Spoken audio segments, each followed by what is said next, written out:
Rupanya, penulis kitab ini sangat bersusah payah mencari sosok Ahmad bin Isa dalam kitab-kitab sejarah atau kitab lainnya.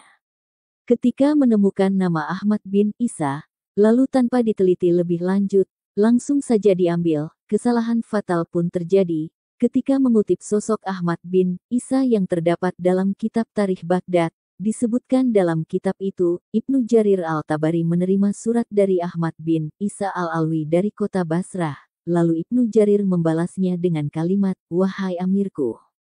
Penulis kitab ini kemudian menyatakan, cukuplah untuk mengetahui betapa agung kedudukan Ahmad bin Isa, dari penyebutan Ibnu Jarir terhadapnya, "Wahai amirku." Penulis tidak teliti, atau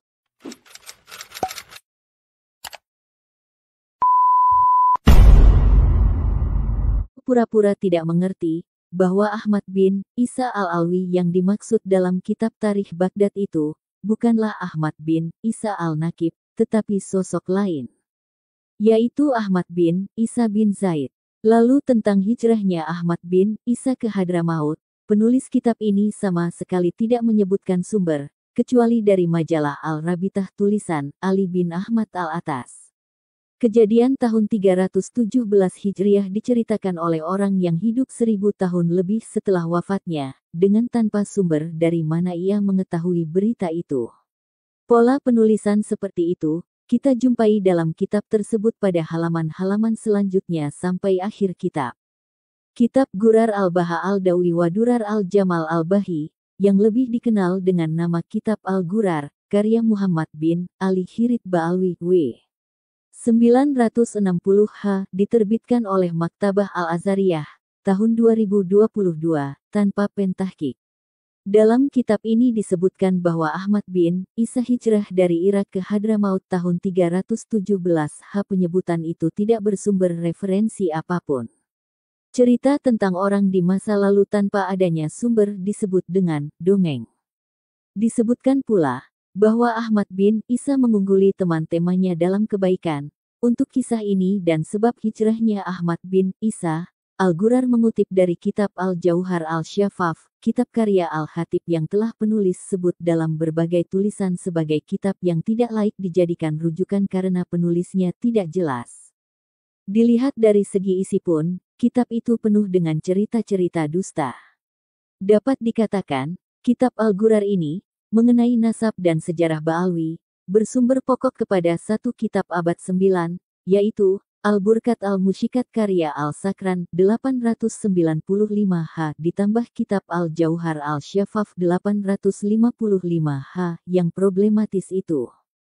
Kitab Uqud Al-Almas, karya Alwi bin Tahir bin Abdullah Al-Haddad, diterbitkan oleh Matba'ah Al-Madani tahun 1388H, 1968 Kitab ini merupakan biografi dari Ahmad bin Hasan Al-Atas.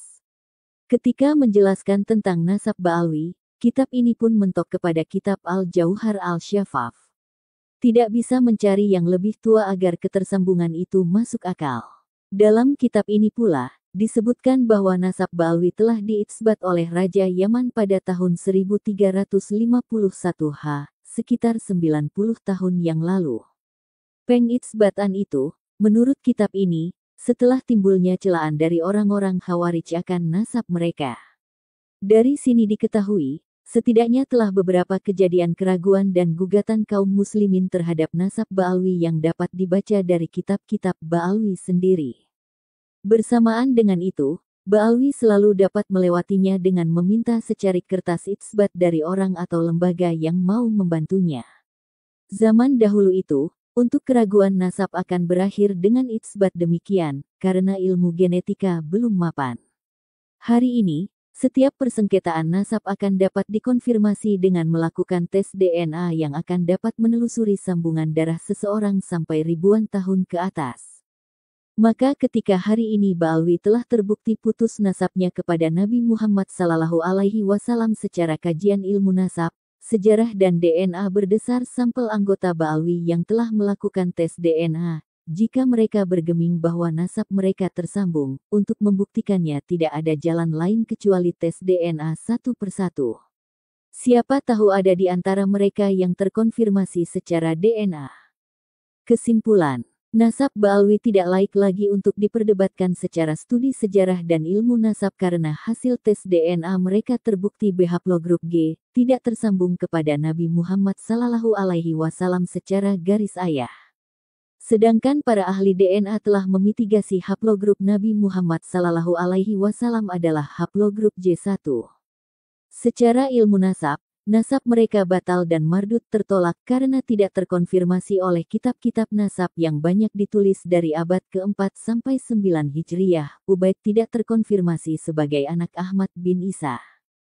Kitab-kitab sejarah yang ada di masa Ubaid sampai Fakih Muqaddam tidak mencatat ketokohan mereka sama sekali. Bahkan, dari Fakih Muqaddam sampai Ubaid terindikasi sebagai sosok-sosok yang fiktif dan ahistoris. Tulisan ini sebagian besar disarikan dari buku penulis, membongkar skandal ilmiah genealogi dan sejarah Ba'alwi. Arab Saudi usir Habib Ba'alawi bukan keturunan Nabi Muhammad SAW. Ternyata, keluarga Ba'alwi, para Habib di Indonesia yang berasal dari Yaman, tidak hanya dibatalkan nasabnya oleh penulis berdasarkan kajian kitab nasab, tetapi di negeri asalnya sendiri, yaitu Yaman, pengakuan mereka sebagai keturunan Nabi Muhammad SAW ditolak dan dibatalkan, bahkan tidak tanggung-tanggung. Pembatalan itu berdasarkan pengumuman yang dikeluarkan oleh klan Al-Hutsi, penguasa negara Yaman.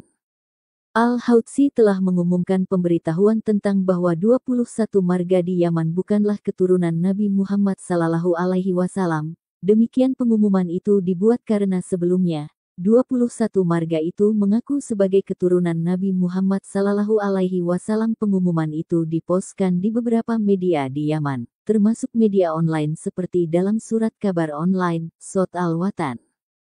21 marga yang diumumkan bukan sebagai keturunan Nabi Muhammad SAW itu adalah sebagai berikut: Al-Ahdal, Al-Nahari, Al-Ba'alwi, Al-Sakaf, Al-Atas, Al-Sami, Al-Imad, Al-Wasali, Al-Jufri, Al-Junaid, Al-Habsyi, Al-Satiri, Al-Wadai, Al-Sili, Al-Ba, Akil, Al-Zabidi, Al-Fatak, Al-Muhdor, Al-Idrus, Al-Faqih, Al-Kaf, Al-Bahashim.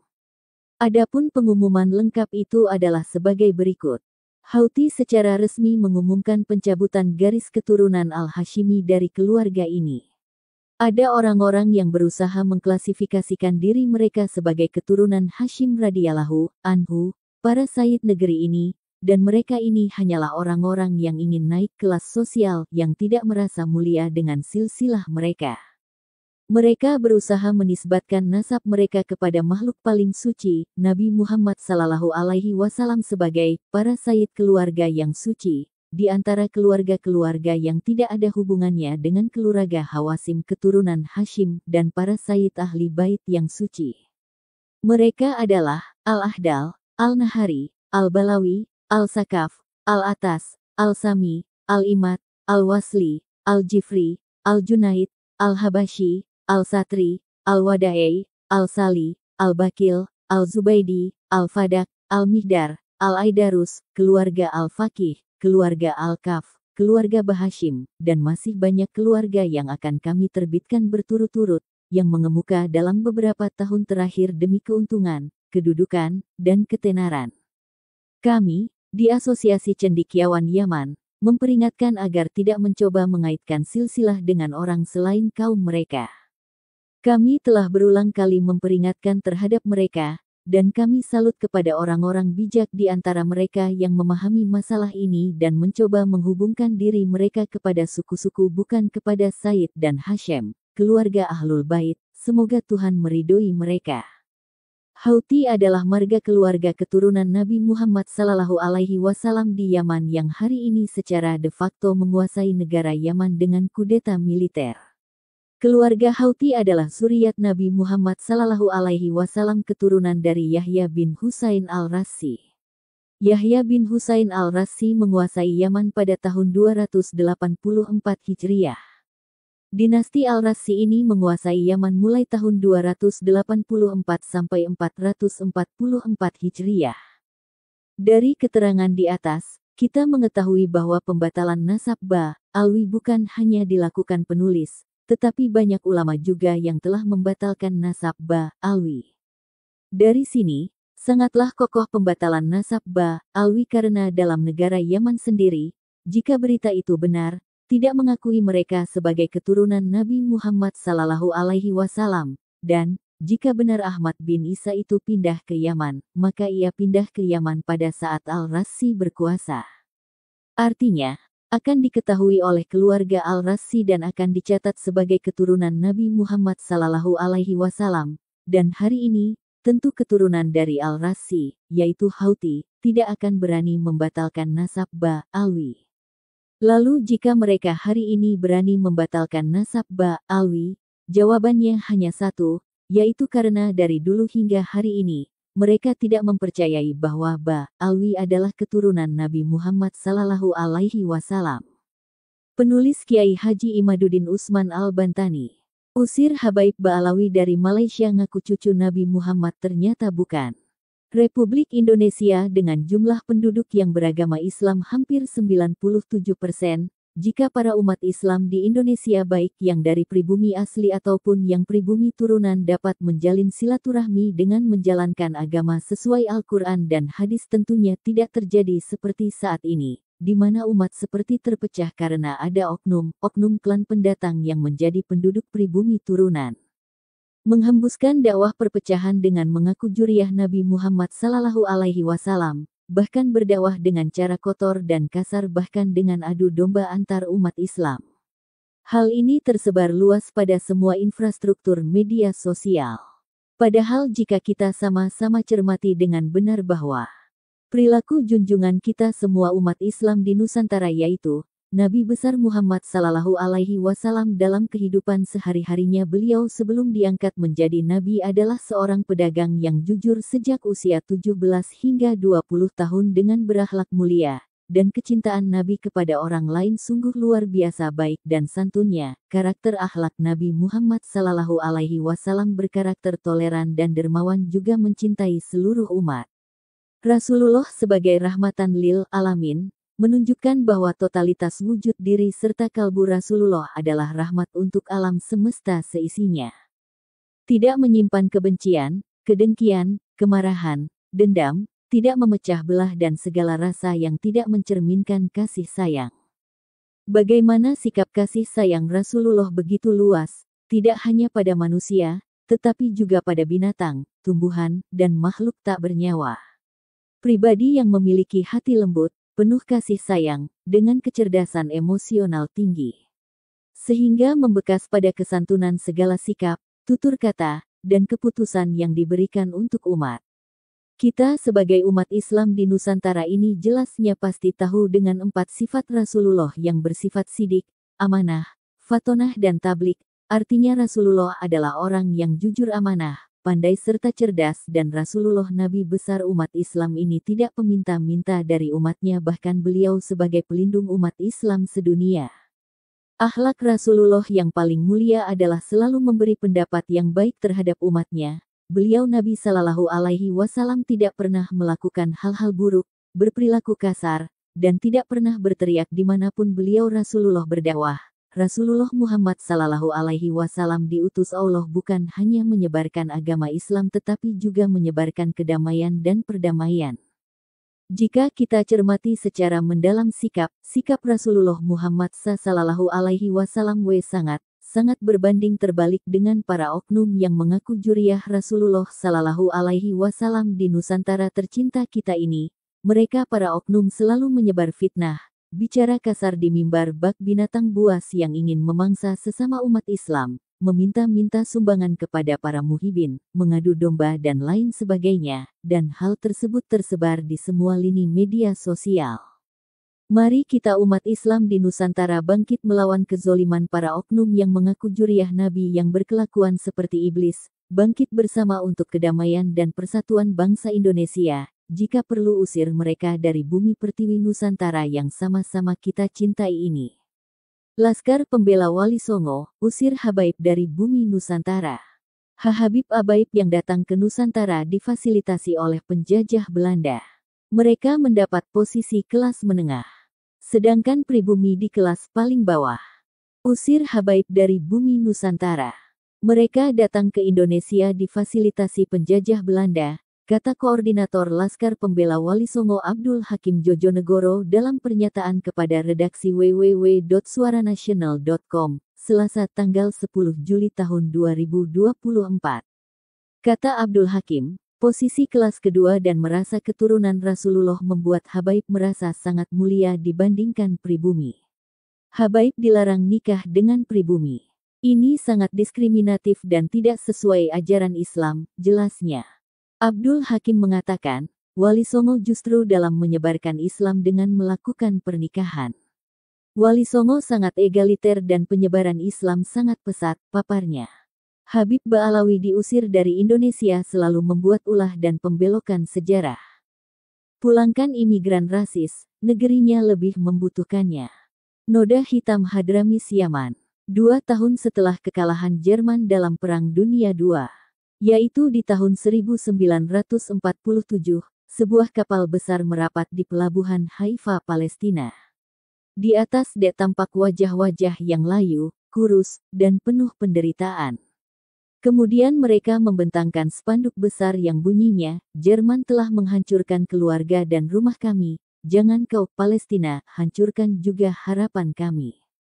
Kapal itu berisi imigran, atau lebih tepatnya pengungsi Yahudi dari berbagai penjuru Eropa yang berbondong-bondong menuju Palestina.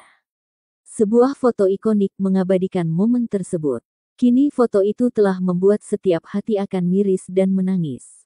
Karena ironi yang terjadi di kemudian hari, di mana pada akhirnya, para pengungsi ini yang akan merampas tanah dan kemerdekaan Palestina dari pribuminya sendiri.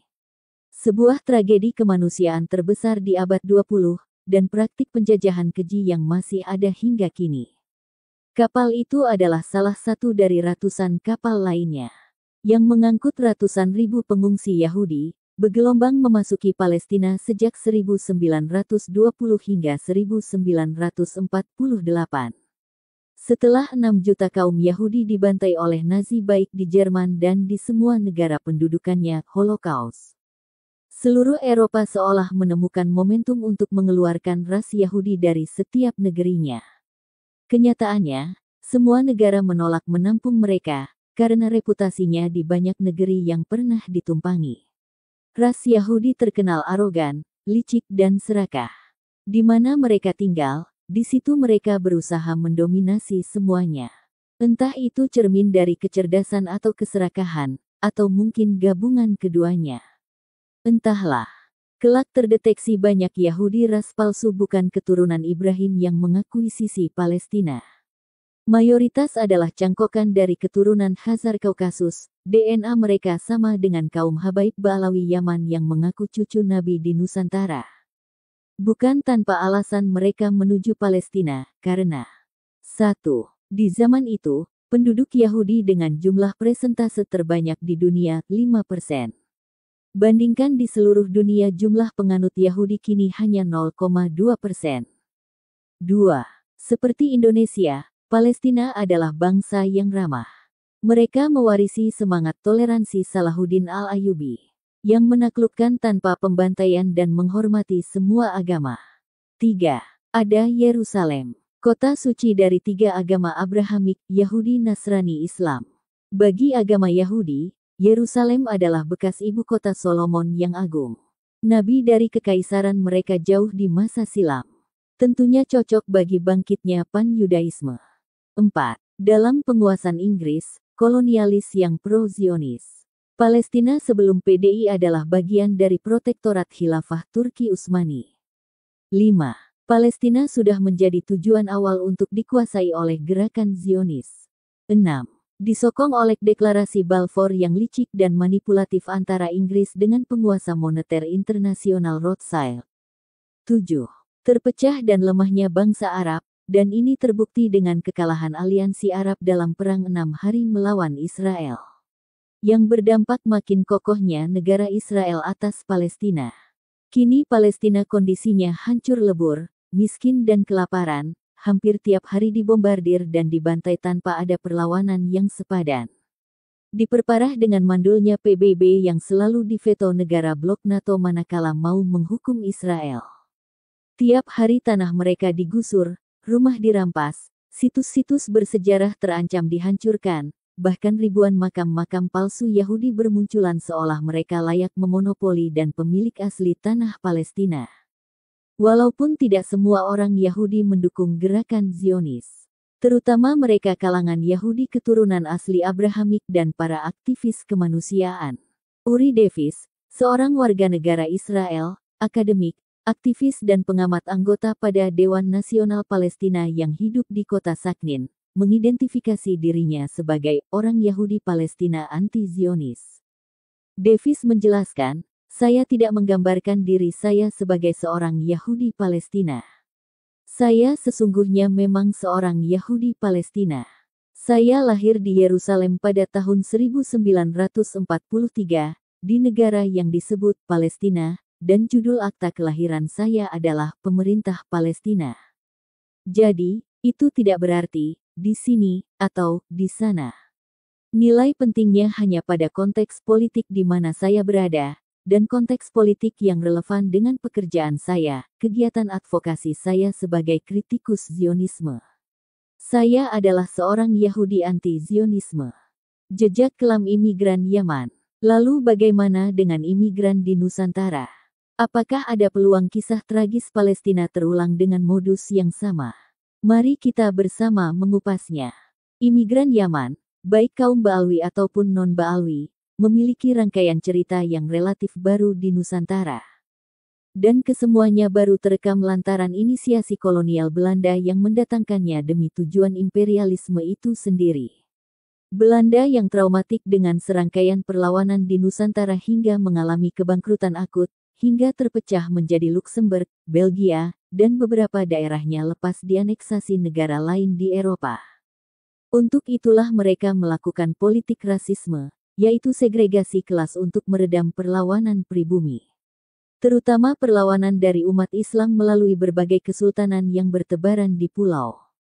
Disinilah Belanda mendatangkan imigran yang siap bermigrasi besar-besaran dengan iming-iming yang pastinya menggiurkan untuk menjadi antek-anteknya. Bagaimana mungkin suatu kaum mau menempuh resiko berpindah dari negeri asalnya yang jauh kecuali dengan dua alasan. 1. Kondisi di negeri asalnya yang minus dan sangat miskin. 2. Mendapatkan jaminan kemakmuran dan fasilitas di negeri tujuan. Dan ketika mereka tiba dengan berbondong-bondong di Nusantara dengan berbagai fasilitas. 1. Naik kapal gratis milik maskapai Belanda. 2. Mendapat tanah gratis dari Belanda. 3. Mendapat pekerjaan dan gaji di berbagai sektor untuk kepentingan Belanda.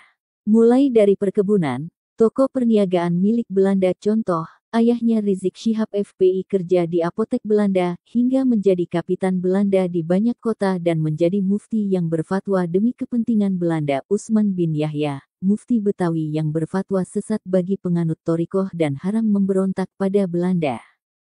4. Mendapat fasilitas warga kelas 2 di bawah ras kulit putih Eropa, dan tentu saja di atas pribumi termasuk golongan ningrat bangsawan pribumi.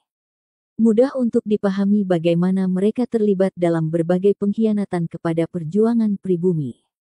Hingga juga sangat bisa dimengerti bagaimana mereka absen dalam berbagai momen penting menuju berdirinya NKRI yang berdaulat. Yaitu sebagai berikut. 1. Absen di dalam Pergerakan Nasional dan Budi Utomo. 2. Absen di dalam Sumpah Pemuda 1928, setelah terkucil dan telat 6 tahun, baru mereka mendukung di 1934. 3. Absen di dalam perlawanan kepada Jepang. 4. Absen di dalam BPUPKI kecuali Abdurrahman Baswedan, Yamanis non-Ba'alwi, yang juga dimusuhi oleh mayoritas imigran Yaman Ba'alwi. Secara jumlah Yamanis juga kalah dibanding etnis Cina yang berjumlah 4 orang, Oi Chong Hao, Oi Tiang Chowi, Mertan Eng Hua, dan Liem Koen Hian. 5. Absen di dalam PPKI terdiri dari berbagai suku di Indonesia, ada 12 orang etnis Jawa, 3 orang etnis Sumatera, 2 orang etnis Sulawesi, 1 orang etnis Maluku, 1 orang etnis Tionghoa, 1 orang etnis Kalimantan dan 1 orang etnis Nusa Tenggara. 6. Absen di dalam proklamasi 1945, termasuk klaim rumah proklamasi adalah sumbangan imigran Yaman juga sangat lemah berdasarkan kronologis sejarah. 7. Absen di dalam perjuangan mempertahankan kemerdekaan. Maklumlah mantan majikannya akan comeback, tentunya lebih bergembira dengan posisi lamanya. Mereka absen di dalam peristiwa besar seperti Bandung Lautan Api maupun Hari Pahlawan 10 November 1945 dengan resolusi jihad dari Hadrota Syekh Hashim Asy'ari. 8. Absen ketika Republik dalam posisi terdesak di dalam agresi militer 1 dan 2. Termasuk perjanjian-perjanjian di dalamnya.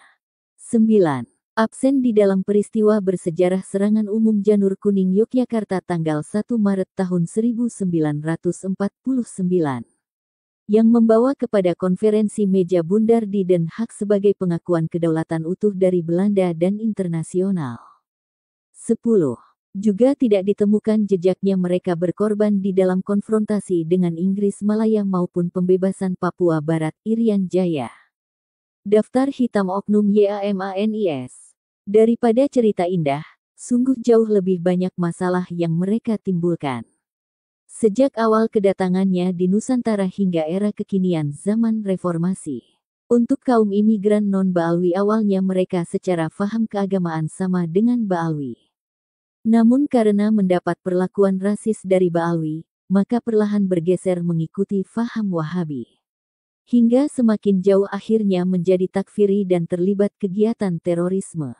Terutama setelah mendapat sokongan dana dari prosi Zionis, Islam transnasionalis pro-khilafah, macam Hizbut Tahrir, atau Al-Qaeda pimpinan imigran Yaman di Saudi Osama bin Laden maupun ISIS pimpinan Abu Bakar al-Baghdadi dari Yahudi Samaritan bernama asli Simon Elliot. Tokoh-tokoh Yamanis non-Baalwi Indonesia yang terlibat dalam hal ini antara lain adalah Abu Bakar Ba'asyir, Abu Jandal At-Tamimi, Umar Patek dan semua potensi yang muncul dari afiliasi dengan mereka yaitu golongan Wahabi takfiri. Penulis justru melihat potensi mereka lebih mudah diidentifikasi dan dilokalisir, karena menabrak budaya dan tradisi serta faham Islam di Nusantara. Yang lebih sulit dan diwaspadai adalah mereka yang faham dan ritualnya sama serta mampu menyusup ke sendi-sendi kebudayaan Nusantara. Namun bertujuan membelokkan sejarah, mengkooptasi kesadaran dan akhirnya melakukan kapitalisasi agama dan perbudakan spiritual atas nama klaim sesat sebagai keturunan Nabi Sallallahu Alaihi Wasallam, padahal sejatinya baik secara kajian sejarah, pustaka maupun genetika mereka adalah sama sekali bukan bangsa Arab malah terindikasi keturunan Yahudi Askenazi Khazar Kaukasus. Mereka adalah imigran Yaman klan Habaib Baalwi. Berikut ini daftar noda hitam mereka di Nusantara dari masa ke masa. 1.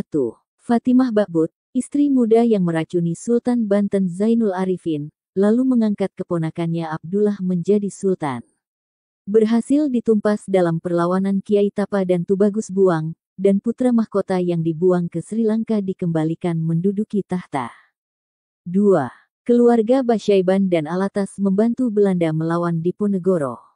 3. Usman bin Yahya, mufti Betawi yang masyhur menjadi antek Belanda, bawahan dari Van den Berg dan Snoeck-Hurgronje.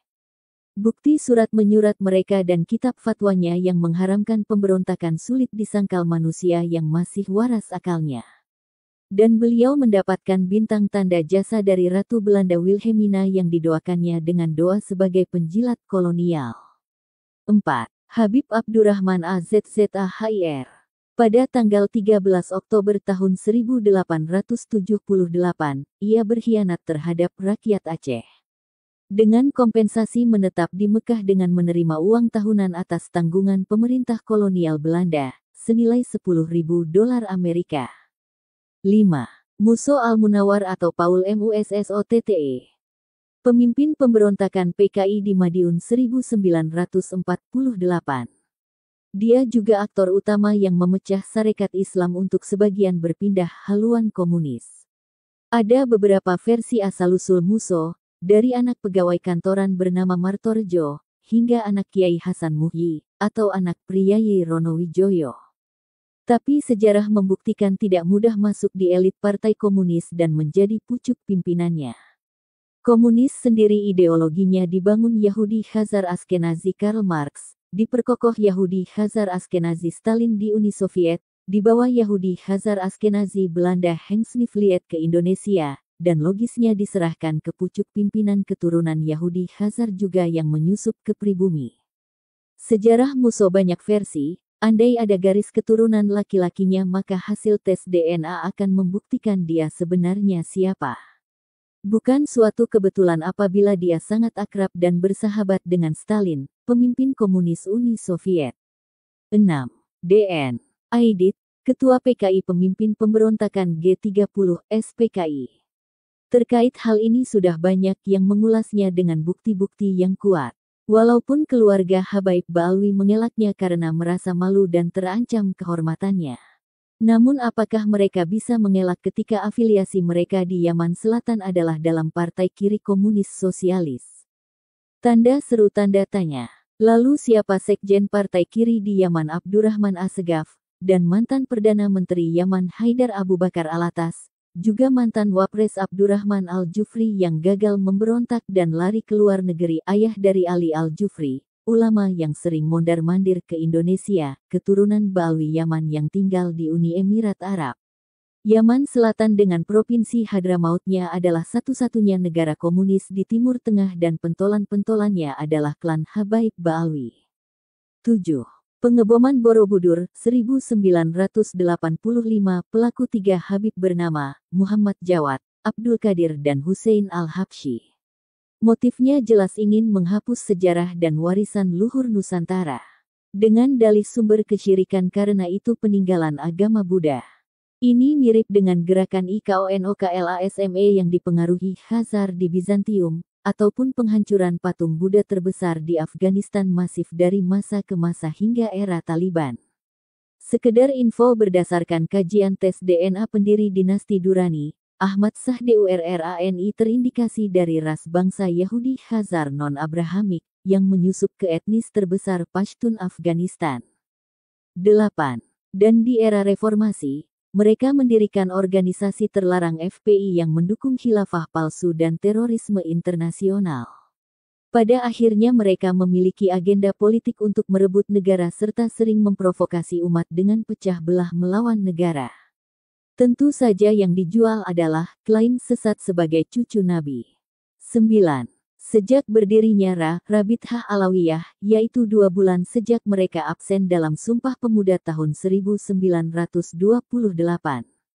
Di mana mereka juga tidak mau bergabung ke NU 1926 yang diklaim manhajnya sama. Namun justru mereka melakukan politik rasis atas nama keturunan Nabi, padahal organisasi ini hanya lokalan. Di Yaman tidak ada. Nasab mereka pun tidak pernah dapat isbat dari Yaman apalagi dari Irak yang diaku sebagai negara leluhurnya. Harusnya organisasi rasis yang anti kesetaraan dan penuh doktrin sesat yang melawan kebinekaan ini harus segera dibubarkan.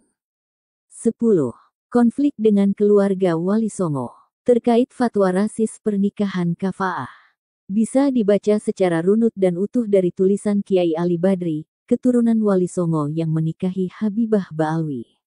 Padahal Wali Songo diakui sebagai keturunan Yaman dalam kitab nasab mereka versi Yahudi Belanda Van den Berg, SYAMSYUDZOHIROH, tapi keturunannya ditolak nasabnya. 11. Terakhir, mereka melakukan pemalsuan sejarah NU, Hari Proklamasi, bendera merah putih, lambang burung Garuda, hingga nasab silsilah Raja Sultan Nusantara, termasuk membuat makam-makam palsu dan mengubah namanya menjadi YAMANIS. Khusus untuk Hamid Al-Gadri yang katanya perancang lambang burung Garuda tapi sudah ditolak para sejarawan.